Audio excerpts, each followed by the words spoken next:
Hello, નમસ્કાર, જય શ્રી કૃષ્ણ. હવે આપણે ઉદાહરણ ચોથું જોઈએ. ઉદાહરણ 4 ની આપણને રકમ આપેલી છે કે આલ્ફા ક્ષય પામતા યુરેનિયમ 92238 નું અર્ધાયુ સમય આપણને આપેલો.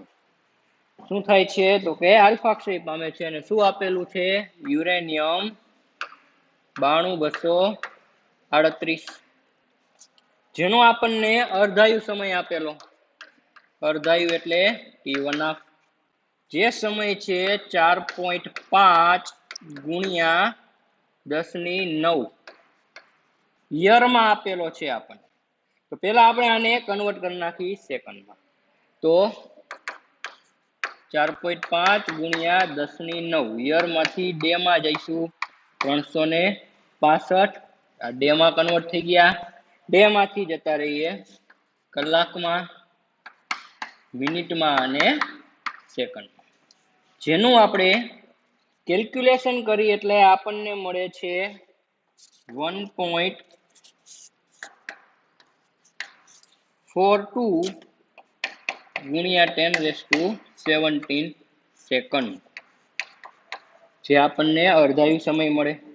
પછી શું કીધું આપણને આગળ રકમમાં કે યુરેનિયમ 92238 ના 1 ગ્રામ નમૂનાની એક્ટિવિટી કેટલી હશે?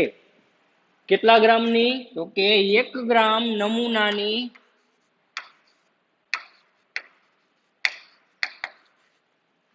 એક્ટિવિટી આપણે મેળવવાની.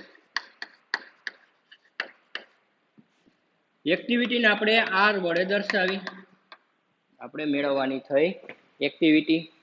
તો હવે જો આપણી પાસે એક્ટિવિટીનું સૂત્ર છે, એક્ટિવિટી R બરાબર લેમ્બડા n અથવા તો I બરાબર લેમ્બડા n અથવા dn/dt બરાબર પણ લેમ્બડા n, જે આપણે એક્ટિવિટીમાં જોયેલું હતું. તો આપણે અહીંયા કહી શકીએ કે એક્ટિવિટી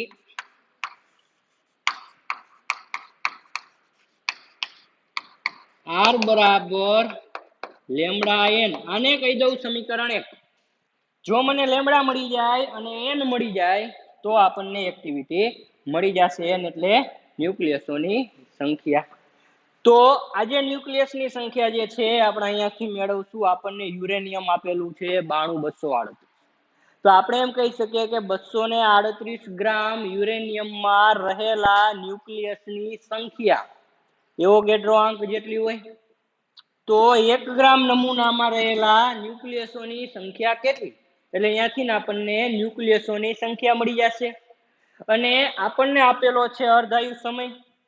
તો આ અર્ધાયુ સમય ઉપરથી આપણને લેમ્બડા મળી જશે, કારણ કે આપણી પાસે અર્ધાયુ સમયનું સૂત્ર છે T1 બરાબર 0.693 લેમ્બડા. તો અહીંયાથી આપણે લેમ્બડાના સૂત્રનો કરતા બનાવશું. તો પહેલા આપણે લઈ લઈએ લેમ્બડા. આપણે અહીંયા આવીએ અર્ધાયુ T1 બરાબર 0.693 લેમ્બડા.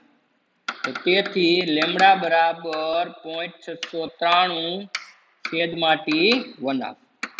તેથી લેમ્બડા બરાબર થશે 0.693 T1 છે આપણી પાસે 1.42 ગુણ્યા 10⁻17.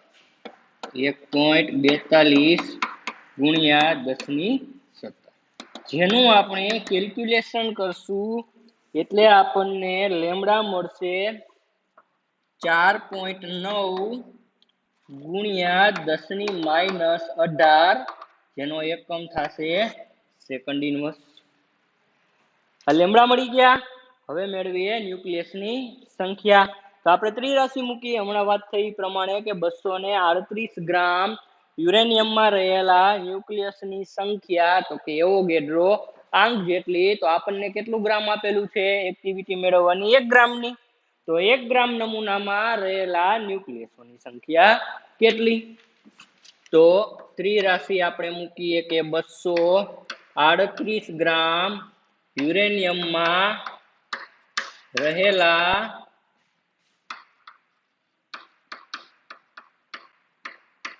ન્યુક્લિયસોની સંખ્યા બરાબર એવોગેડ્રો અંક એટલે કે એને.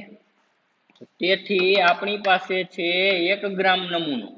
1 ગ્રામ યુરેનિયમમાં રહેલા ન્યુક્લિયસોની સંખ્યા કેટલી થશે, જેને આપણે n કહી દઈએ. એવોગેડ્રો આંક 6.022 અથવા તો 23 ગુણ્યા 1023 ઇન્ટુ 1 ડિવાઈડ બાય 238, જેનું તમે કેલ્ક્યુલેશન કરશો એટલે તમને મળશે n બરાબર 2.53 ગુણ્યા 1021 આટલા ન્યુક્લિયસો આપણને મળશે. તો હવે એક્ટિવિટી એટલે કે સમીકરણ 1 પરથી, તેથી સમીકરણ 1 પરથી એક્ટિવિટી r બરાબર સૂત્ર છે લેમડા n, લેમડાની કિંમત મૂકી દઈ અને n ની કિંમત મૂકી દઈ. તો લેમડા મળ્યા 4.9 ગુણ્યા 10 - 18 ઇન્ટુ n મળ્યા આપણને 2.53 ગુણ્યા 1021. તો જેનું આપણે કેલ્ક્યુલેશન કરીએ એટલે આપણને મળશે 1.24 ગુણ્યા 10⁴. ઓકે, એક્ટિવિટીનો એકમ વિભંજન પ્રતિ સેકન્ડ અથવા બેક્વેરલ પણ તમે લખી શકો, જે આપણો આ જવાબ થઈ ગયો. સેલો દાખલો છે, 2 માર્કમાં પૂછાઈ શકે. જે મેળવવાનું હોય એના ઉપર પહેલા ફોકસ કરો. એક્ટિવિટી મેળવવાની આપણે r બરાબર લેમડા n, જે પદ ઘટે છે એ પદ આપણે મેળવી લઈએ, ત્યાંથી આપણને દાખલાનું સોલ્યુશન મળી જશે. પછી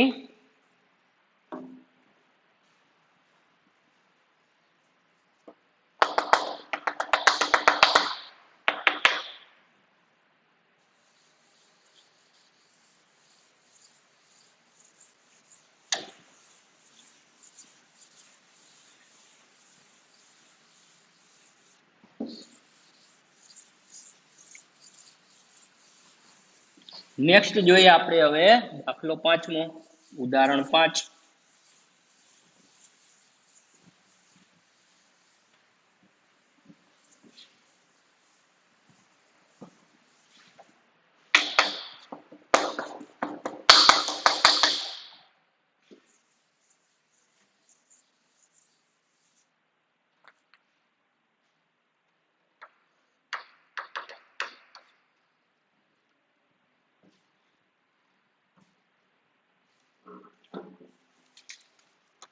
ઉદાહરણ 5 ની રકમ જોઈએ આપણને એવું કીધેલું છે કે ટ્રિટિયમ 12.5 યરના અર્ધાયુ સાથે બીટાક્ષય પામે. 25 યર પછી શુદ્ધ ટ્રિટિયમના નમૂનાનો કેટલો અંશ અવિભંજિત રહેશે. આપણને ટ્રિટિયમ આપેલું છે જેનો અર્ધાયુ સમય આપેલો છે. અર્ધાયુ આપેલો છે આપણને 12.5 વર્ષ, અને એવું પૂછેલું છે કે કેટલો અંશ અવિભંજિત રહેશે, કેટલા સમય પછી. તો કે સમય કીધેલો છે t બરાબર 25 વર્ષ. રેડી? તો આપણે અહીંયા લઈ લઈએ, પેલા લઈ સમય, પછી અવિભંજિત. હજી જો તમારે એડ કરવું હોય MCQ માટે તો એ તમને પછી બતાવું. પેલા સમય આપણે લઈએ અત્યારે t બરાબર 0 સમય, ત્યારે પૂરેપૂરા ન્યુક્લિયસો હશે ધારો કે n0 જેટલા. પછી લઈએ પ્રથમ અર્ધાયુ સમય, તો પ્રથમ અર્ધાયુ સમય થશે t બરાબર 12.5 વર્ષ. ત્યારે આપણે વાત થઈ હતી કે અવિભંજિત કેટલા રહેશે, n0/2, અને વિભંજન કેટલાનું થશે એની પણ એક કોલમ બનાવી લઈએ આપણે. અહીંયા હજી t બરાબર 0 કોઈનું વિભંજન નથી થયું. n0/2 અવિભંજિત રહેશે અને n0/2 નું વિભંજન થઈ ગયું પેલા અર્ધાયુ. બીજો સમય લઈ t બરાબર સેકન્ડ અર્ધાયુ, એટલે આ જે છે સમય આપણી પાસે એમ પણ કહી શકીએ કે પેલો અર્ધાયુ સમય. બરોબર. અહીંયા જો તમારે લેવો હોય તો તમે એમ કહી શકો કે સેકન્ડ અર્ધાયુ સમય જે થશે 25 વર્ષ, ત્યારે આના કરતા હજી અડધા તો કે n0/4 આટલા જે છે એ અવિભંજિત રહ્યા. વિભંજન કેટલાનું થયું તો કે n0 તો હતા જ, એમાંથી n0/4 તમે બાદ કરી દો એટલે અહીંયા થશે 3n0/4 નું વિભંજન થયું. પણ તમને આ ક્વેશ્ચન પૂછેલો છે આન્સર કે કેટલો ભાગ અવિભંજિત એટલે કેટલો અંશ અવિભંજિત રહેશે, તો તમે એમ કહી શકો કે 1/4 ભાગ અવિભંજિત રહેશે. કેટલો? 1/4 ભાગ અહીંયા અવિભંજિત રહેશે. તો આપણે અહીંયા લખી શકીએ કે 1/4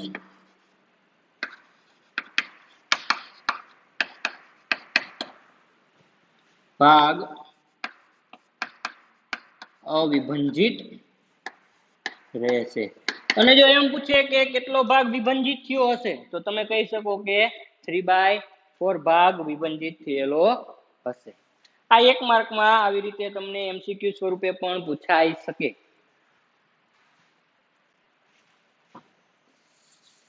હવે નેક્સ્ટ ઉદાહરણ જોઈ.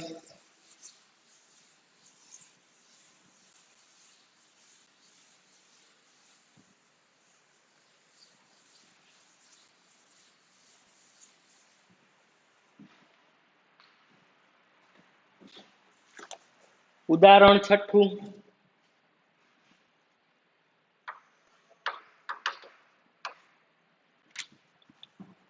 તેમાં આપણને શું કીધેલું છે કે નીચેના પરમાણુ દળો આપણને આપેલ છે. આપણને પરમાણુ દળો આપેલો છે એ આપણે લઈ લઈએ. પેલા આપણને આપેલું યુરેનિયમ 92238 જેનું પરમાણુ દળ છે 238.05079 mu.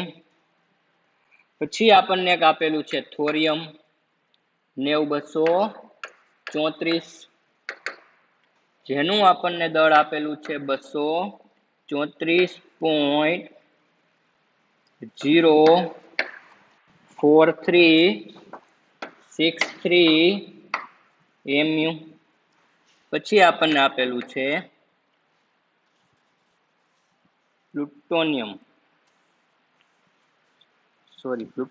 છે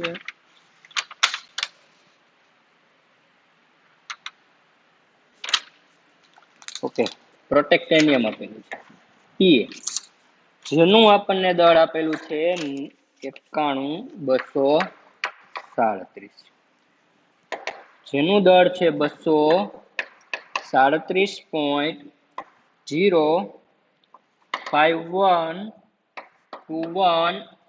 mu. અને આપણને આલ્ફા કણનું દળ આપેલું છે હિલિયમ 2He4 જેનું છે 4.00260 mu. અને એક પ્રોટોન અથવા હાઇડ્રોજન જેનું દળ આપેલું છે 1.00783 mu. આપણને અત્રે પ્રતીક પીએ જે આપેલું છે એ પ્રોટેક્ટેનિયમનું છે અને જેનો પરમાણુ ક્રમાંક કીધેલો છે આપણને 91 તત્વો માટે. પહેલું આપણને મેળવવાનું કીધેલું છે એમાં કે યુરેનિયમ 92238 ના આલ્ફા ક્ષય દરમિયાન વિમુક્ત થતી અથવા ઉત્સર્જન પામતી ઉર્જા ગણો. શું કીધેલું છે આપણને? પહેલામાં યુરેનિયમ 92238 ના આલ્ફા ક્ષય દરમિયાન ઉત્પન્ન થતી ઉર્જા ગણો. તો આપણે પહેલા એક સમીકરણ બનાવી લઈએ. યુરેનિયમ 92238 જેનું આલ્ફા ક્ષય થાય એટલે ત્યાં છૂટો પડે આલ્ફામાં હિલિયમ 2He4. તો અહીંયા જે આપણી પાસે તત્વ આવશે એ આવશે થોરિયમ 92234. અહીંયા છૂટી પડતી આપણે ઉર્જા ગણવાની. તો આપણે અગાઉના વિડીયોમાં પણ વાત થઈ હતી કે આલ્ફા કણ છૂટો પડતો હોય ત્યારે છૂટી પડતી આપણે ઉર્જા મેળવવી હોય તો પ્રક્રિયકના દળ અને નિપજના દળ અને તફાવત લઈ લ્યો એટલે કે બેનો ડેલ્ટા એમ લઈ લ્યો, બરોબર ને. આપણને ખબર જ છે ડેલ્ટા એમ ગુણ્યા એની સમતુલ્ય ઉર્જા કરી નાખીએ આપણે. તો ડેલ્ટા એમ ગુણ્યા સમતુલ્ય ઉર્જા કરીએ એટલે અહીંયાથી આપણને છૂટી પડતી ઉર્જા મળી જાય. તો અહીંયા આપણે લઈએ પહેલા ડેલ્ટા એમ. તો દળ ક્ષતિ delta M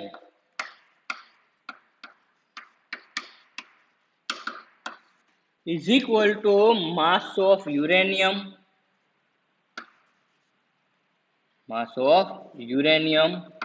minus mass of thorium plus mass of alpha. તો અહીંયા mass of uranium આપણને આપેલું છે 234.05079 માઇનસ બાદબાકી કરી નાખીએ થોરિયમ 234.04363 માઇનસ આલ્ફા એટલે કે હિલિયમ જે છે 4.00260 mu, જેનું આપણે કેલ્ક્યુલેશન કરશું એટલે આપણને મળે છે ડેલ્ટા એમ 0.00456 mu. આ થઈ ગયા આપણા ડેલ્ટા એમ. આપણને ક્વેશ્ચન પૂછેલો છે કે વિમુક્ત થતી અથવા ઉત્સર્જન પામતી ઉર્જા ગણો. તો આપણે લઈએ પ્રક્રિયા દરમિયાન છૂટી પડતી ઉર્જા.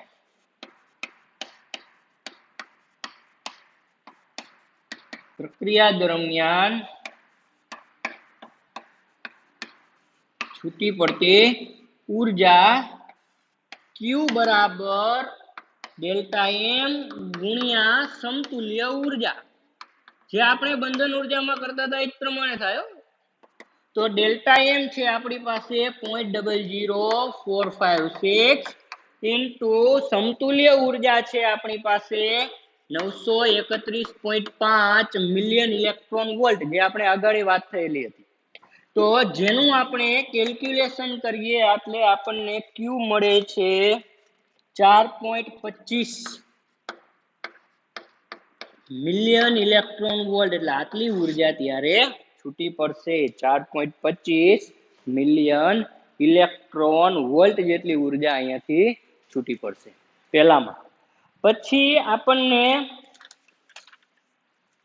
ત્યાં બીજામાં પણ એવું કીધેલું છે કે યુરેનિયમ 9238 સ્વતઃ પ્રોટોનનું ઉત્સર્જન કરી શકે નહીં તેમ દર્શાવો. જો આપણને ઉર્જા માઇનસમાં મળશે તો આપણે એમ કહી શકીએ કે સ્વતઃ ઉત્સર્જન કરશે નહીં, કારણ કે આપણે કીધું જો Q ગ્રેટર ધેન 0 હોય તો પ્રક્રિયા જે છે ઉષ્મા ક્ષેપક હોય અને તે આપમેળે પ્રક્રિયા થતી હોય. પણ જો આપણને હવે Q ની વેલ્યુ ઋણ મળશે તો આપણે એમ કહીશું કે પોતાની જાત એટલે કે સ્વતઃ પ્રોટોનનું ઉત્સર્જન કરશે નહીં. તો હવે જે આપણે અહીંયા બી માં કરવાનું છે, અહીંયા આલ્ફા છૂટો પડ્યો, બી માં આવશે પ્રોટોન છૂટો પાડવાનો આપણે.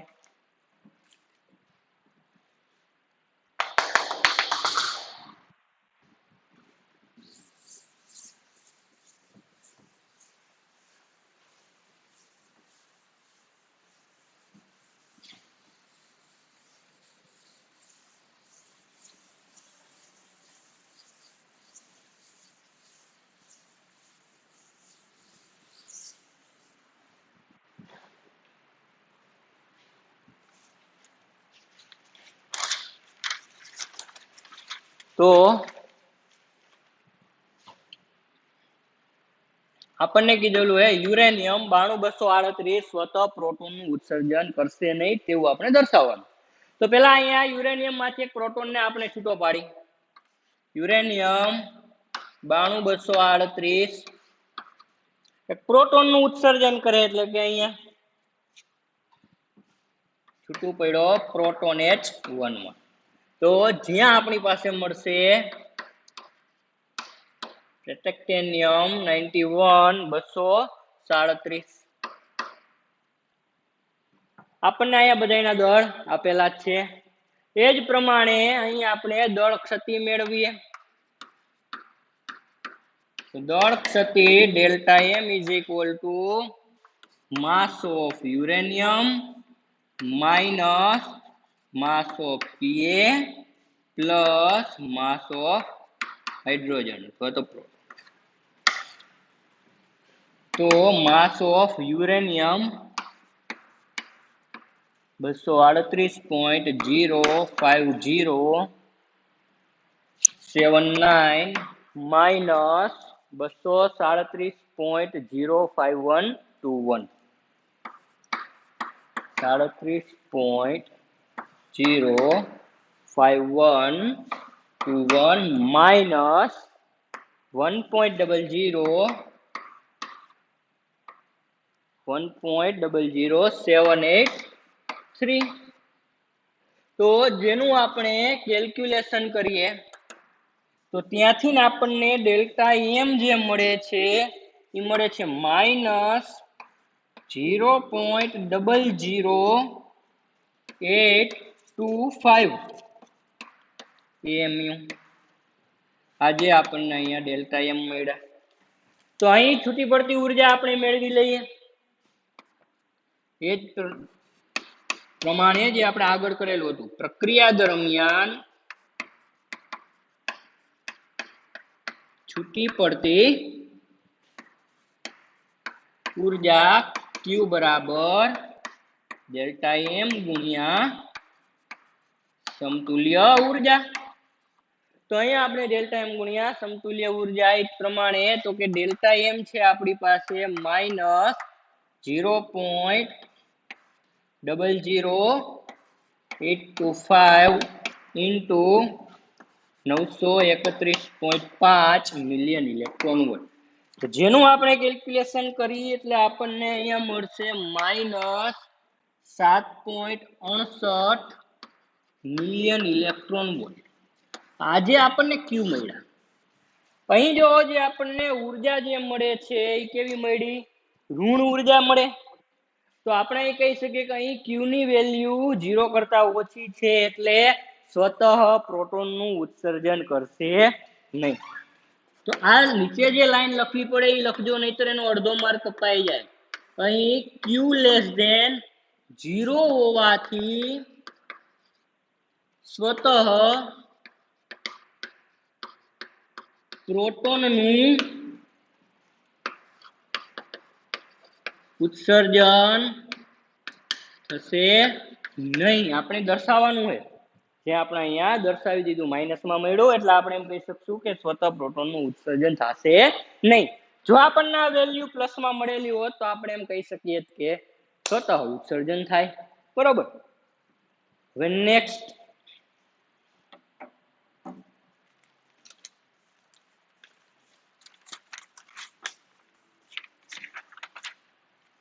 આપણે સ્વાધ્યાયમાં 5 દાખલા કમ્પ્લીટ કરી નાખ્યા હવે જોઈએ દાખલો છઠ્ઠો 5 દાખલા આપણા કમ્પ્લીટ થઈ ગયા સ્વાધ્યાયના અને ઉદાહરણના 6 દાખલા બરોબર તો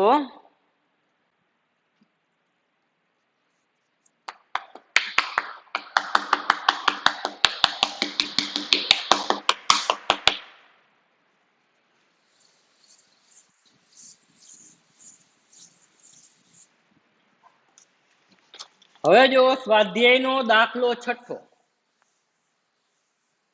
જેમાં આપણને કઈક પ્રક્રિયાઓ આપેલી છે કે નીચેના માટે ન્યુક્લિયર પ્રક્રિયાના સમીકરણો લખો તો આપણે એના સમીકરણ લખવાના કે આપણને કીધેલું છે રેડિયમ 88226 નો આલ્ફા ક્ષય તો એનું આપણે સમીકરણ દર્શાવવાનું બરોબર જેવા આપણને 7 સમીકરણ આપેલા જે 1 માર્કમાં પૂછાઈ શકે તમને એમસીક્યુ સ્વરૂપે પણ પૂછાઈ શકે કે કોઈ તત્વ તમને આપેલું હોય એમાંથી એમ પૂછે કે આલ્ફા કણનું ઉત્સર્જન થાય છે અથવા બીટા કણનું ઉત્સર્જન થાય છે બરોબર તો એ આપણે અહીંયા દર્શાવવું પડે કે નવું તત્વ જે બને એ કયું બને છે અથવા બહુ એવું ન પૂછે તો x z a ના સ્વરૂપમાં પૂછાય x આપેલું હોય તત્વ નામનું આપેલું હોય z એનો પરમાણુ ક્રમાંક આપેલો હોય અને એ પરમાણુ દળાંક આપેલો હોય તો એમાંથી એમ કે આલ્ફા ક્ષય થયો, બીટા ક્ષય થયો, બરોબર. જે આપણે આલ્ફા બીટામાં ચર્ચા કરેલી જ હતી કે દળાંકમાં કેટલો ઘટાડો થાય આલ્ફામાં અને પરમાણુ ક્રમાંકમાં કેટલો ઘટાડો થાય, એ પ્રમાણે આપણે અહીંયા લેવાના બીજા તત્વો. તો સ્વાધ્યાયમાં જઈએ, એમાં દાખલો 6. પેલા આપણને આપેલું છે રેડિયમ 88226 નો આલ્ફા ક્ષય થયો. શું આપેલું છે આપણને? રેડિયમ 88226, જેમાં આપણે આલ્ફા ક્ષય કરવાનો છે. તો આલ્ફા એટલે થયું હિલિયમ 2He4. તો અહીંયા 2 આવી ગયા એટલે અહીંયા વધશે 86 અને અહીંયા થશે એમાંથી 4 બાદ કરી દઈએ 222. જે તત્વો આપણને મળે છે એ મળે છે રેડોન. તો જે આપણે આ પ્રક્રિયા દર્શાવવાની હતી. પછી આપણને બીજી પ્રક્રિયા કીધેલી કે પ્લુટોનિયમ 94242 નો આલ્ફા ક્ષય. તો ચાલો આપણે અહીંયા જોઈએ 242 કયો આલ્ફા ક્ષય કીધેલો? આલ્ફા એટલે હિલિયમ 2He4. અહીંયા વધ્યા 92 એટલે યુરેનિયમ, 4 ઓછા એટલે 238 એટલે અહીંયા મળ્યું આપણને યુરેનિયમ 92238.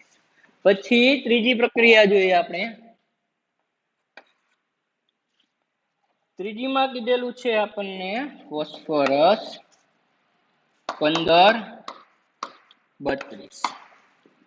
બીટા માઇનસ કયો ક્ષય થાય છે અહીંયા?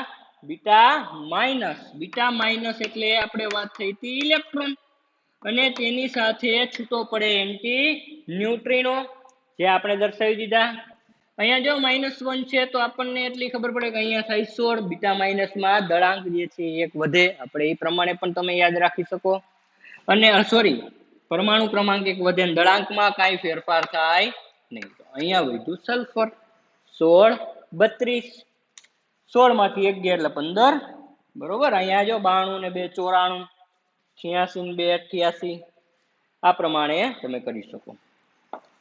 પછી આપણને ચોથું આપેલું છે બિસ્મિથ 83210, તેમાં પણ બીટા માઇનસ ક્ષય આપણને કીધેલો. તો બિસ્મિથ 83210, ઓકે, જેમાં આપણને કીધેલું છે બીટા માઇનસ. ઓકે, હાલો. તો બીટા માઇનસ એટલે એ પ્રમાણે ઇલેક્ટ્રોન -10 પ્લસ એન્ટી ન્યુટ્રિનો. તો ત્યાંથી મળે છે આપણને પોલેનિયમ 84210. હવે એનાથી આગળ આપણે લઈએ પાંચમી પ્રક્રિયા. તો પાંચમામાં આપણને શું કીધેલું છે? કાર્બનનો બીટા પ્લસ ક્ષય કીધેલો છે આપણને. Carbon 611 beta plus. રેડી? તો બીટા પ્લસ એટલે અહીંયા થશે પોઝિટ્રોન પ્લસ એની સાથે છૂટું પડશે ન્યુટ્રિનો. તો ત્યાંથી આપણને મળશે બોરોન 511. પછી આગળ છઠ્ઠી પ્રક્રિયા, બરોબર. આવડે ને? હવે આમાં તો કઈ છે નહીં, બધાય પેલી જેવી જ છે 4597.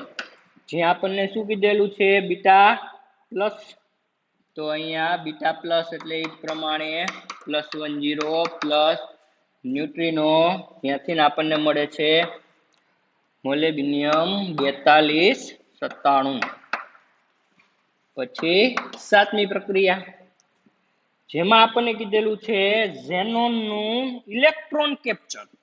એટલે ઝેનોન જે છે ઇલેક્ટ્રોનને કેપ્ચર કરે. તો તો આપણને આપેલું છે ઝેનોન, આ એક પ્રક્રિયા, ધ્યાન રાખજો થોડીક અલગ, ઝેનોન 54 120 ઇલેક્ટ્રોન નું કેપ્ચર કરે છે, એટલે ઇલેક્ટ્રોન ખેંચે એટલે અહીંયા +10 આ પ્રમાણે કેપ્ચિંગ કર્યું, બરોબર. તો જ્યાંથી આપણને મળે છે આયોડિન 53 120, બરોબર. આ જે છે આપણી પ્રક્રિયા થઈ ગઈ અહીંયા. હવે નેક્સ્ટ આપણે જોઈએ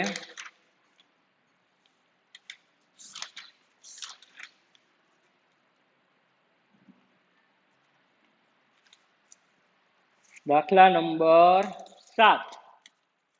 ચાલો હવે દાખલા નંબર 7 જે છે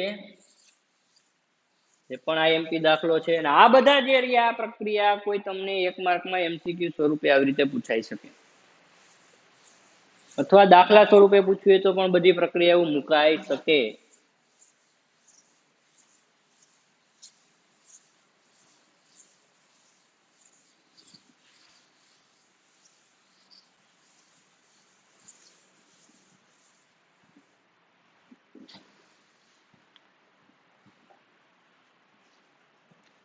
હવે જોઈએ સ્વાધ્યાયનો દાખલો 7. દાખલો આઈએમપી છે, પૂછાઈ શકે આવા દાખલા. શું કીધેલું છે કે એક રેડિયો એક્ટિવ સમસ્થાનિકનું અર્ધાયુ ટી છે, તો આપણને અર્ધાયુ આપેલું છે T1 બરાબર ટી યર એટલે ટી વર્ષ.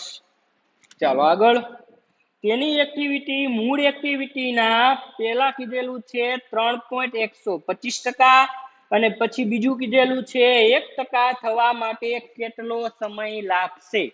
તેની એક્ટિવિટી મૂળ એક્ટિવિટીના, એટલે ધારો કે એક્ટિવિટી આર,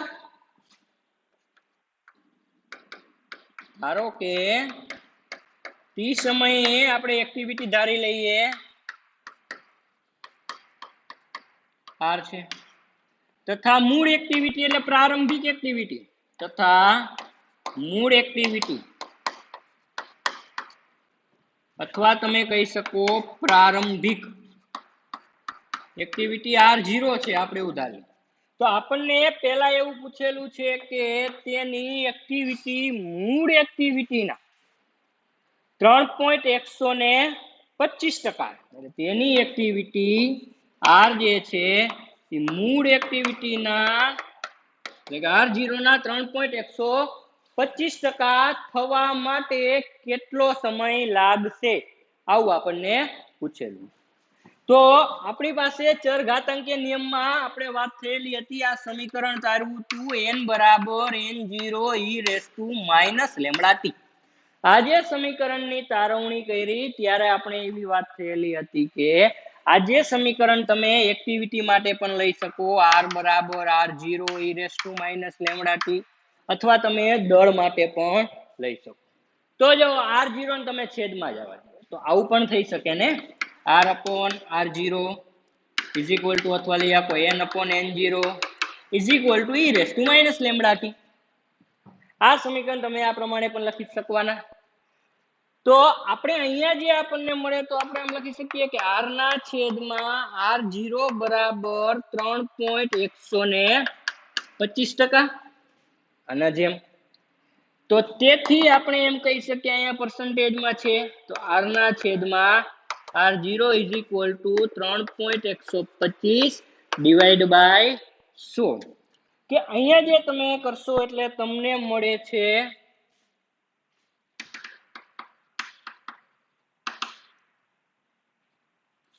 જે તમને મળશે 1/32, અથવા તમે n/n0 પણ લખી શકો.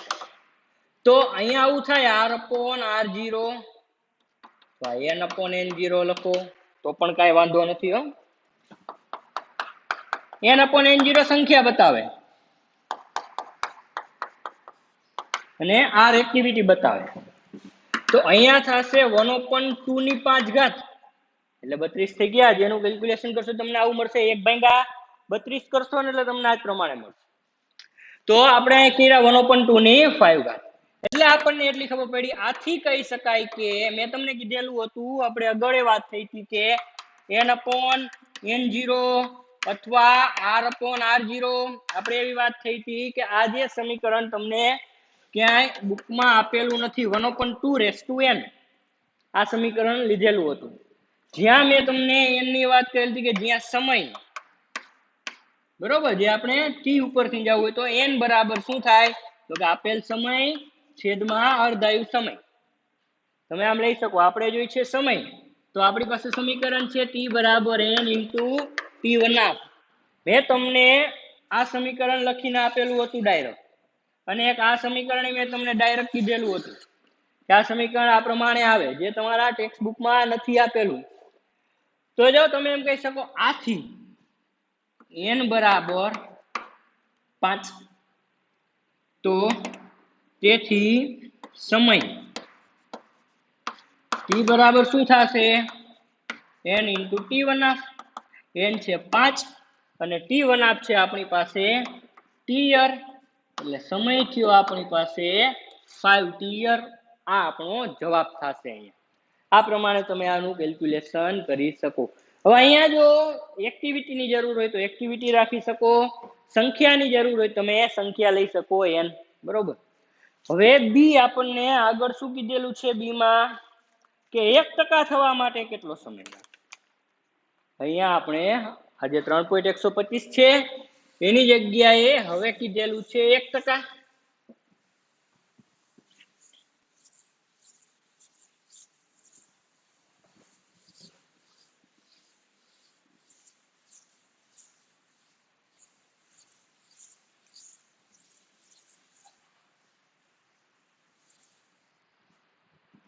તો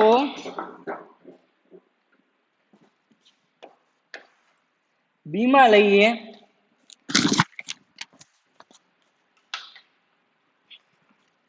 1% થાય ત્યારે, એટલે r/r0 અથવા n/n0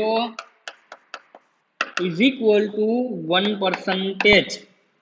એટલે અહીંયાથી આપણી પાસે 1r/r0 is equal two n/n0 is equal two 1/100, જેને આપણે સમીકરણ 1 કરી દઈએ. આગળ શું થયું હતું કે તમે 1/2 જેની ઘાતમાં જઈ શકતા હતા, અહીંયા આપણે એ પ્રમાણે ઘાતમાં જઈ શકતા નથી. તો આપણે અહીંયા જે આપણને આવું મળ્યું, જેને મેં સમીકરણ 1 નામ આપી દીધું. હવે આપણે ચર ઘાતાંકીય નિયમ ઉપર જઈએ, ત્યાંથી આપણે ટી મેળવીએ. ચર ઘાતાંકીય સમીકરણ પરથી ચર ઘાતાંકીય નિયમનું સમીકરણ છે n બરાબર n0 e λt. આવું આપણી પાસે ચર ઘાતાંકીય નિયમનું સમીકરણ આપેલું. તો અહીંયા જે n/n0 હું નીચે જ આવવા દઉં, n/n0 ઇઝ ઇક્વલ ટુ લખી શકું e λt. હવે n/n0 જે છે એની કિંમત 1/100 અહીંયા મને મળેલી છે, અહીંયા હું પુટ કરું તો અહીંયા મને 1/100 આ પ્રમાણે મળશે e λt. આને હું આમ લખી શકું 100 - 1 is equal two e λt. એટલે અહીંયાથી આ 100 is equal two e λt તમે કહી શકો. હવે આ એક્સપોનેન્શિયલ વાળું જે આપણી પાસે પદ છે એ આપણે દૂર કરવાનું, અને અહીંયાથી લેમ્ડા ને ટી આપણે નીચે લઈએ. તો બે બાજુ આપણે એક્સપોનેન્શિયલ પદ મૂકવું પડશે. જે મેં તમને આધાર પરિવર્તન શીખડાવેલું હતું કે ઈ વાળું બેઝ આવશે અહીંયા. તો અહીંયા આપણે લઈએ ln e base 100 is equal two ln e base e raise to lambda T. એટલે આનું તો 1 થઈ જશે અહીંયા, અને લેમ્ડા ટી નીચે ઉતરી જશે. અહીંયા તમારે આધાર પરિવર્તન કરવું હોય તમે જો ડાયરેક્ટ પણ કરી શકો કે 2.303 જે આપણે 0.693 જે લીધા હતા ને ત્યાંથી એ પ્રમાણે તમે અહીંયા કેલ્ક્યુલેશન કરીને ડાયરેક્ટ પણ જઈ આપો કે 2.303 લઈ નાખો. 2.303 log 100. તો તમે આમ કરી શકો, આ ડાયરેક્ટ થઈ ગયું 2.303. ત્યાં કેલ્ક્યુલેશન કરીએ એટલે એ પ્રમાણે જ આવે. અને અહીંયા લેમ્ડા ટી નીચે ઉતરી ગયા. તો અહીંયા 2.303 એમના એમ 100 એટલે આથી આ 2 લેમડા. હવે જો આજે આપણી પાસે લેમડા નથી પણ આપણી પાસે સમીકરણ છે T1 બરાબર 0.693 છેદમાં લેમડા. તો અહીંયાથી આપણે લેમડાને સૂત્રનો કરતા બનાવી તો લેમડાની જગ્યાએ આપણે મૂકી શકીએ 0.693 છેદમાં T1 એમના એમ અને આ સમય Tm. હવે T1 જે છે આપણને આપેલો છે કેપિટલ T અને 0.693 ને નીચે આવવા દઈએ તો અહીંયા 2.303 ગુણ્યા 2 આજે આપણી થશે કેપિટલ T છેદમાં 0.693 ઇઝ ઇક્વલ ટુ સમય T. તો જેનું તમે કેલ્ક્યુલેશન કરશો એટલે તમને ત્યાં સમય મળશે T બરાબર 6.65 ટીયર. કે આજે આપણો દાખલો આ પ્રમાણે છે. આગળના દાખલામાં શું હતું, સોરી આમાંનામાં એમાં શું હતું કે અહીંયાથી આપણને n મળી જતા અને અહીંયા આપણને એ પ્રમાણે n મળતા નથી. એટલે આ n નથી મળતા એટલે આપણે આ પ્રમાણે આનું તારવણી કરેલી. દાખલો આ એમપી છે, તમે વ્યવસ્થિત ધ્યાન રાખજો આમાં.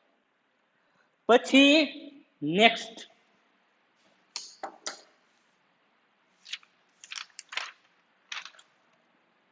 સ્વાધ્યાયનો દાખલા નંબર 8. દાખલો 8 જે છે રકમ જોઈને એમ લાગે કે બાપ બહુ મોટો દાખલો, પણ દાખલો સહેલો છે, કાંઈ છે નહીં દાખલામાં. હવે જો આપણે રકમ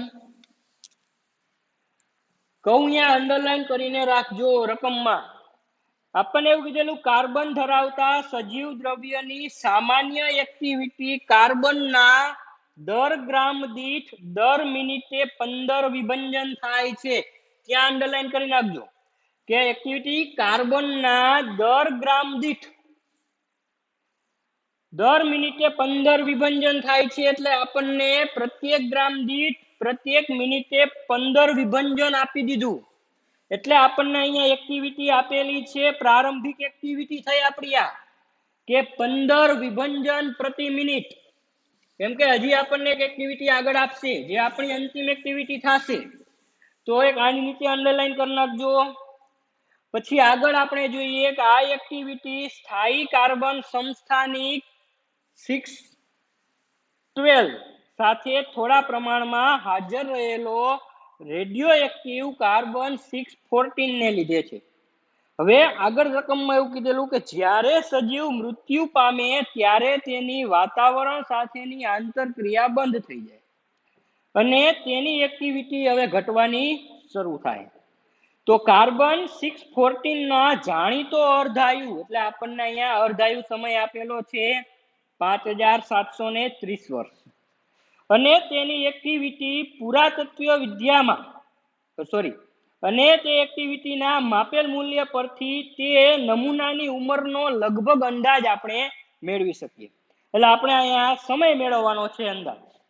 પછી આપણને હજી રકમમાં એવું કીધેલું કે પુરાતત્વ વિદ્યામાં વપરાતા કાર્બન 614 ડેટિંગનો આ સિદ્ધાંત છે કે ધારો કે મોહેન્જો-દરોના એક નમૂનાના કાર્બનના દર ગ્રામ દીઠ, જે નીચે અંડરલાઈન કરજો કે કાર્બનના દર ગ્રામ દીઠ દર મિનિટે 9 વિભંજનની એક્ટિવિટી દર્શાવે.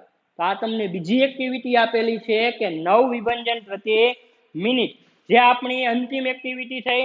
આપણને એક પ્રારંભિક એક્ટિવિટી આપેલી છે, એક અંતિમ એક્ટિવિટી આપેલી છે આપણને, અને એક અર્ધાયુ સમય આપેલો. અને આપણે શું મેળવવાનું છે તો કે સિંધુ ખીણની સંસ્કૃતિની લગભગ ઉંમરનો અંદાજ કરો. એટલે અહીંયા આપણે મેળવવાનો છે સમય. રકમ જોઈને દાખલો બહુ મોટો લાગશે પણ દાખલો સાવ સહેલો છે. પેલા જે આપેલું એ આપણે જોઈ લઈએ. તો આપણને પેલા આપેલો છે અર્ધાયુ સમય, એક આપેલો છે એ લઈએ. અર્ધાયુ સમય T1 છે આપણી પાસે 5730 વર્ષ. પછી બીજું શું રકમમાં આપેલું છે, તત્વની પ્રારંભિક એક્ટિવિટી. કે તત્વની પ્રારંભિક એક્ટિવિટી, જેને આપણે R નામ આપીએ, પ્રારંભિક એટલે R0. એક્ટિવિટીનું સમીકરણ હતું R બરાબર lambda n. R0 is equal two lambda n0. કેટલી આપેલી છે આપણને 15 વિભંજન પ્રતિ મિનિટ. હાલો આપણને આ એક એક્ટિવિટી આપી દીધી. પછી તત્વની આપણને અંતિમ એક્ટિવિટી આપેલી છે. તત્વની અંતિમ એક્ટિવિટી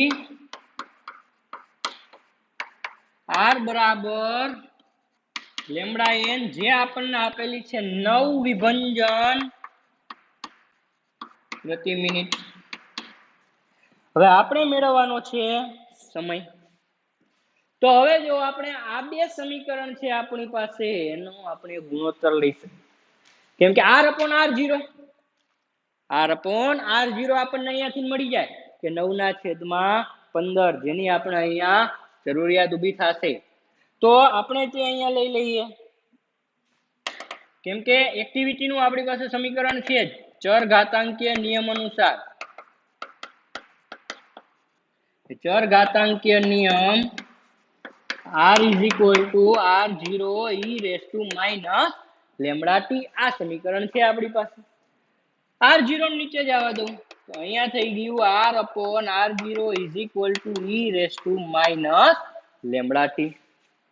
હવે જો r upon r0 આપણને અહીંયાથી મળી જાય, બેનું ડિવાઇડેશન કરો તો અહીંયાથી r છે 9, આ છે 15 અને આ છે e raised to minus lambda t.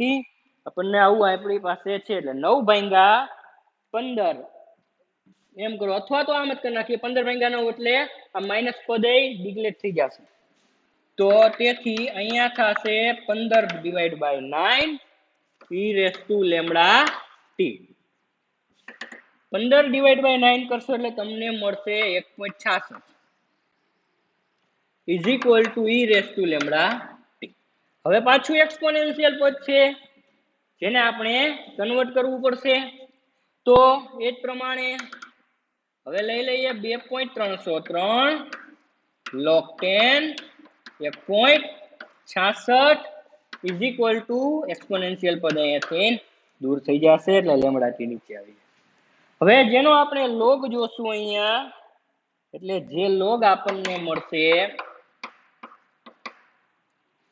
0.2218 લેમ્બડાને છેદમાં આવવા દઈ is equal to સમય t. હવે જો લેમ્બડા પહેલા તમે મેળવી લ્યો અથવા લેમ્બડા અહીંયાથી લઈ લ્યો તો પણ મળી જાય, કારણ કે આપણને અર્ધાયુ સમય આપેલો છે. તો આપણે એમ કરી શકીએ કે t1/2 is equal to 0.693 divided by lambda. આ તમે અલગથી પણ અહીંયા લેમ્બડા મેળવી શકો અને એની કિંમત પછી અહીંયા મૂકી આપો. હું અહીંયા ડાયરેક્ટ જ લઈ લઉં. લેમ્બડાની જગ્યાએ મૂકી દઉં 0.693 છેદમાં અર્ધાયુ સમય. છેદનો છેદ અંશમાં જશે એટલે અર્ધાયુ સમય જશે ઉપર, જેની આપણે કેલ્ક્યુલેશન કરીશું તો આપણને મળશે અહીંયા 2.303 ગુણ્યા 0.2218 લેમ્બડા, એટલે અહીંયાથી આ કિંમત મૂકી દો 0.693 ઇન્ટુ છેદનો છેદ અંશમાં જ આવવા દો. અર્ધાયુ સમય મને વર્ષમાં આપેલો છે 5730 વર્ષ સમય tm, જેનું કેલ્ક્યુલેશન કરી એટલે આપણને સમય મળે છે 42223.54 યર, જે નિયરલી આપણને જવાબ મળશે 4224 યર. રેડી? જો દાખલામાં આ ધ્યાન રાખવાનું કે આપણને જે પ્રારંભિક એક્ટિવિટી આપેલી છે, આપણને અંતિમ એક્ટિવિટી આપેલી છે, આપણે સમય મેળવવાનો છે. બરોબર? તો અહીંયાથી આપણે ચરઘાતાંકીય નિયમ ઉપર આવી ગયા, r upon r0 લઈ લીધા, જેની આપણને અહીંથી વેલ્યુ મળી ગઈ. t ને સૂત્રનો કરતા કરવાનો કાંઈ પણ રીતે. તો એ જ પ્રમાણે જે આપણે કેલ્ક્યુલેશન કરેલું છે નહીં કાંઈ. બરોબર? વ્યવસ્થિત બીજા નેક્સ્ટ આપણે જોશું. સારું, જય શ્રી કૃષ્ણ. દાખલામાં વ્યવસ્થિત ધ્યાન દેજો બધા.